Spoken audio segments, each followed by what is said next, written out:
Hello friends, मैं आपसे गुप्ता आप सभी का अपने यूट्यूब चैनल में स्वागत करता हूं।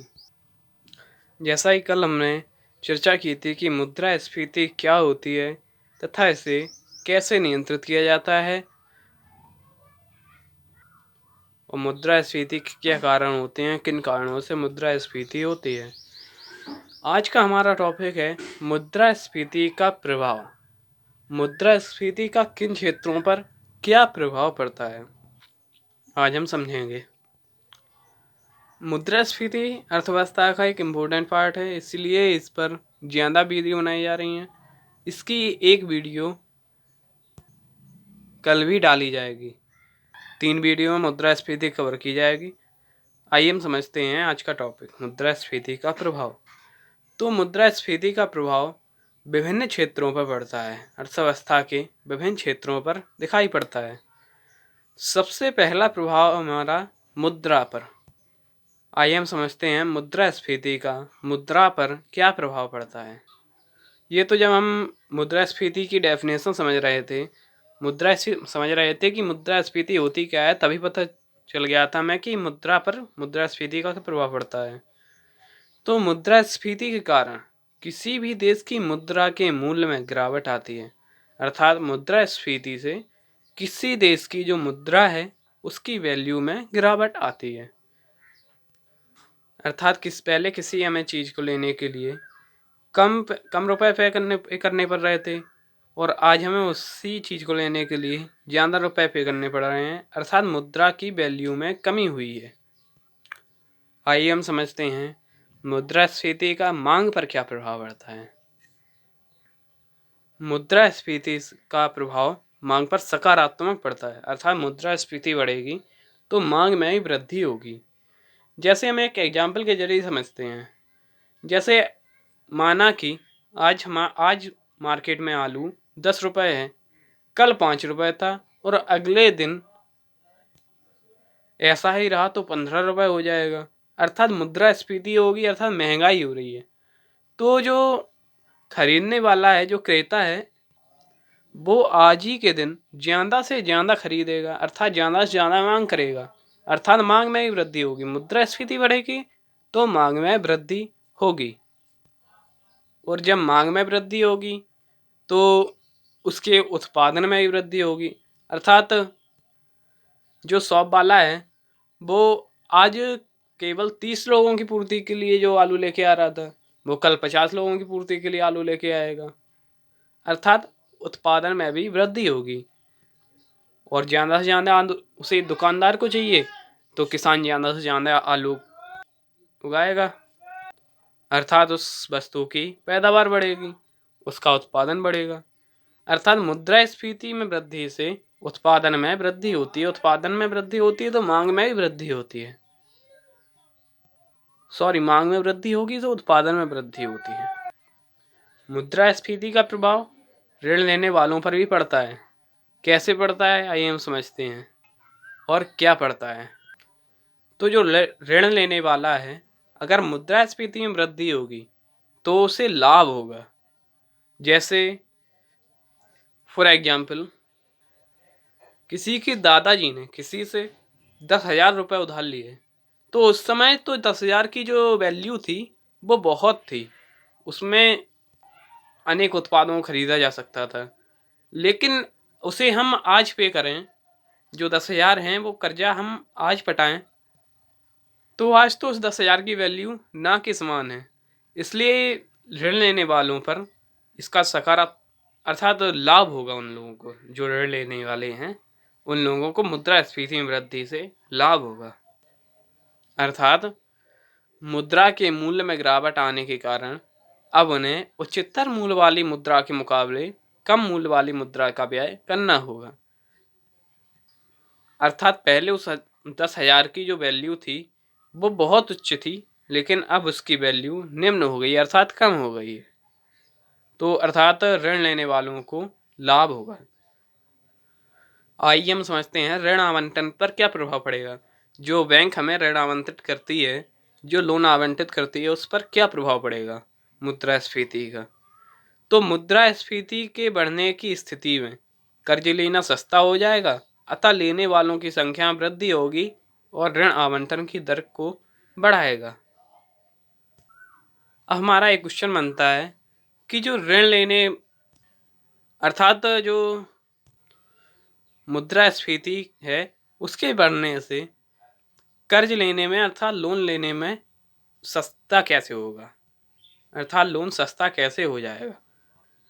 जब ज़्यादा मुद्रास्फीति हो जाती है तो सरकार मुद्रास्फीति को कम करने के लिए आरबीआई है, आरबीआई मुद्रास्फीति को कम करने के लिए जो उसके अंडर में जो बैंक हैं उनसे इंटरेस्ट लेने के लिए, इंटरेस्ट कम करने के लिए बाध्य करेगी।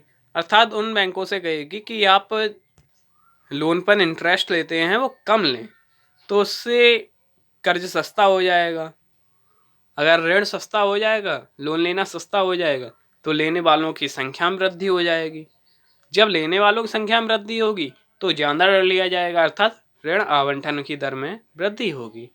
अर्थात जो मुद्रास्फीति है उसका ऋण आवंटन पर सकारात्मक प्रभाव पड़ता है। आइए हम समझते हैं मुद्रास्फीति का निवेश पर क्या प्रभाव पड़ता है। निवेश तो आप समझते ही होंगे, इन्वेस्टमेंट। मुद्रास्फीति का इन्वेस्टमेंट पर क्या प्रभाव पड़ता है। जैसे कोई जूते की कंपनी है, बैंकों से लोन लेना सस्ता हो गया तो मार्केट में वस्तुओं की मांग में वृद्धि होगी। सपोज डेट जूतों की मांग में वृद्धि हुई है तो जो इन्वेस्टर हैं वो समझेंगे कि इस कंपनी का भविष्य अच्छा है, तो उनमें ज़्यादा से ज़्यादा इन्वेस्टमेंट करेंगे, अर्थात निवेश में बढ़ोतरी होगी, निवेश की मात्रा में वृद्धि होगी। अर्थात बढ़ती हुई मुद्रास्फीति से निवेश की मात्रा में वृद्धि होगी। अर्थात जहां एक तरफ कर्ज लेना सस्ता हो जाता है तो वहीं दूसरी तरफ बाजार में उत्पादों की बड़ी मांग के संकेत मिलने के कारण अर्थव्यवस्था में वृद्धि की संभावना होती है। अर्थव्यवस्था में वृद्धि की संभावना होगी तो जो इन्वेस्टर हैं वो इन्वेस्टमेंट ज़्यादा करेंगे, अर्थात इन्वेस्टमेंट में वृद्धि होगी। अर्थात इसका सीधा अर्थ हुआ है हमारा कि मुद्रास्फीति का निवेश पर सकारात्मक प्रभाव पड़ता है, अर्थात मुद्रास्फीति बढ़ेगी तो निवेश में भी वृद्धि होगी।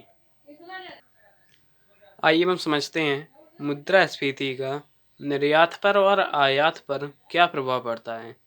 निर्यात और आयात से तो आप समझते ही होंगे। निर्यात अर्थात किसी चीज़ का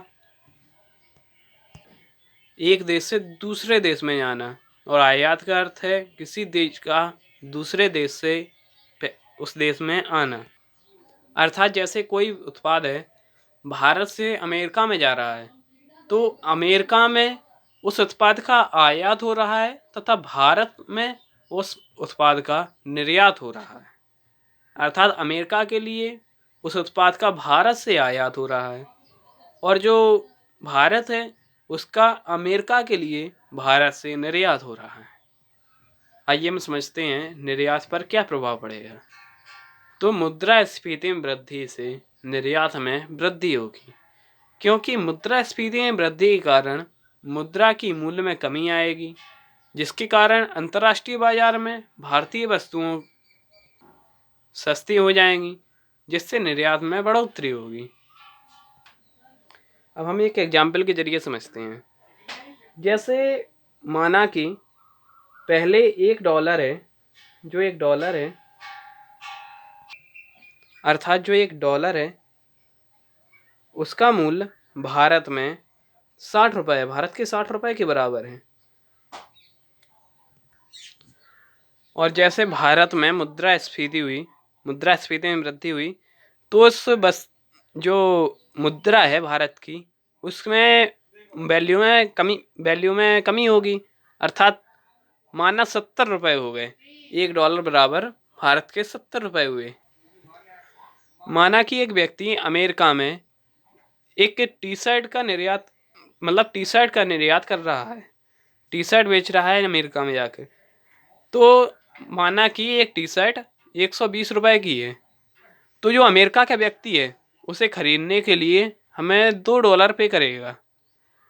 और अगर मुद्रास्फीति हो रही है तो अगर वो 120 रुपए की है तो वो हमें उसे खरीदने के लिए, अमेरिका का जो व्यक्ति है उसे खरीदने के लिए लगभग $1.8 पे करेगा, क्योंकि अब $1 का मूल्य 70 रुपए के बराबर हुआ है। पहले 60 रुपए था, अब 70 रुपए के बराबर हो गया है। तो अर्थात उसे एक टी शर्ट खरीदने के लिए पहले $2 पे करने पड़ रहे थे, अब उसे $1.8 पे करने पड़ रहे हैं। तो जो टी शर्ट है उसकी अमेरिका में मांग बढ़ेगी, मांग बढ़ेगी तो उस वस्तु की निर्यात में भी वृद्धि होगी, अर्थात उस वस्तु का निर्यात बढ़ेगा। अर्थात मुद्रास्फीति बढ़ने से किसी वस्तु की निर्यात में वृद्धि होती है। आइए हम समझते हैं आयात पर क्या प्रभाव पड़ता है। निर्यात में वृद्धि होगी तो आयात में कमी हो जाएगी। तो मुद्रास्फीति के बढ़ने से निर्यात में कमी आती है, क्योंकि मुद्रा का मूल्य गिरने से अब पहले जितनी बराबर मात्रा के आयात के लिए ज़्यादा कीमत अदा करना पड़ेगा। आइए हम वही एग्जाम्पल समझते हैं टी शर्ट वाला। तो पहले जो $1 था वो 60 रुपए के बराबर था। तो जैसे कोई टी शर्ट भारत में अमेरिका से आयात की जा रही है, पहले निर्यात की जा रही थी, अब सपोज दैट आयात की जा रही है। तो पहले माना कि उसकी कीमत $2 है, तो पहले हमें उसे खरीदने के लिए केवल 120 रुपये देने पड़ते थे। जबकि अब मुद्रास्फीति में वृद्धि हुई है तो जो हमारी मुद्रा है रुपया, उसके मूल्य, उसकी वैल्यू कम हो जाएगी। अर्थात माना कि अब 70 रुपये है, तो अब उसे हमें खरीदने के लिए उसकी तो वैल्यू $2 ही रहेगी। तो उसे खरीदने के लिए अब हमें 140 रुपये पे करने पड़ेंगे, अर्थात महंगी होगी। और महंगी होगी तो उस वस्तु की आयात में कमी आएगी। अर्थात इसका हमारा सीधा सा अर्थ हुआ है कि मुद्रास्फीति बढ़ने से आयात में कमी आती है, क्योंकि पहले ही जितनी बराबर मात्रा खरीदने के लिए अब हमें पहले से ज़्यादा कीमत अदा करनी पड़ रही है। आइए हम समझते हैं मुद्रास्फीति का बचत पर क्या प्रभाव पड़ता है। तो मुद्रास्फीति से बचत पर नकारात्मक प्रभाव पड़ेगा, अर्थात मुद्रास्फीति बढ़ेगी तो बचत में कमी होगी। माना कि पहले जो चीनी थी उसकी मूल्य था 10 रुपये, आज 15 रुपये है। पहले किसी व्यक्ति को उसे खरीदने के लिए 10 रुपये पे करने पड़ रहे थे, आज मुद्रास्फीति बढ़ गई है तो उसे 15 रुपये पे करने पड़ रहे हैं। माना कि उस व्यक्ति की जो मंथली जो इनकम थी वो 100 रुपये है, तो माना वो व्यक्ति एक महीने में केवल 1 किलो चीनी ही खरीदता है, तो पहले उसे 10 रुपये पे करने पड़ रहे थे, तब उस पर 90 रुपये की बचत हो रही थी, उसे 90 रुपये सेव कर पा रहा था। आज उसे 15 रुपये पे करने पड़ रहे हैं तो वो केवल 85 रुपये सेव कर पा रहा है, अर्थात 85 रुपये की बचत कर पा रहा है। अर्थात बचत में कमी हुई, पहले 90 रुपये की बचत कर रहा था, अब 85 रुपये ही कर रहा है, अर्थात बचत में कमी हुई। तो मुद्रास्फीति बढ़ने से बचत में कमी होती है, अर्थात मुद्रास्फीति बढ़ने के कारण अब लोगों को पहले के मुकाबले उत्पादों खरीदने के लिए ज़्यादा खर्च करना पड़ता है, जिससे कि उसकी बचत में कमी आती है। मुद्रास्फीति का प्रभाव अर्थव्यवस्था पर भी पड़ता है, लेकिन क्या पड़ता है ये हम समझते हैं।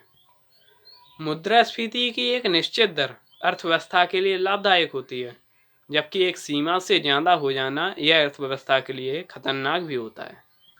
यह मुद्रास्फीति अगर बिल्कुल ही कम हो जाए तो भी अर्थव्यवस्था के लिए खतरनाक होती है। कैसे?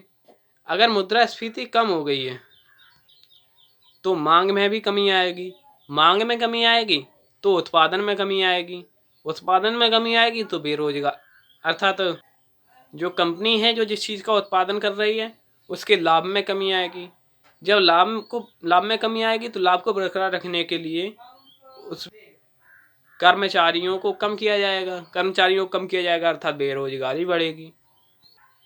अर्थात जैसे कि अगर मुद्रास्फीति की दर 2 से 3% है तो अर्थव्यवस्था की वृद्धि दर के लिए लाभदायक होगी। इसके कारण अर्थव्यवस्था में मांग बनी रहती है और अर्थव्यवस्था सुचारू रूप से चलती रहती है। अगर इससे ज़्यादा हो जाए तो अर्थव्यवस्था डगमगा जाएगी, और इससे कम हो जाए तब भी अर्थव्यवस्था डगमगा जाएगी, अर्थात अर्थव्यवस्था सुचारू रूप से नहीं चल पाएगी। आज का हमारा टॉपिक यहीं ख़त्म हुआ। आगे हम मिलते हैं अगले टॉपिक के साथ, मुद्रास्फीति के प्रकार के साथ।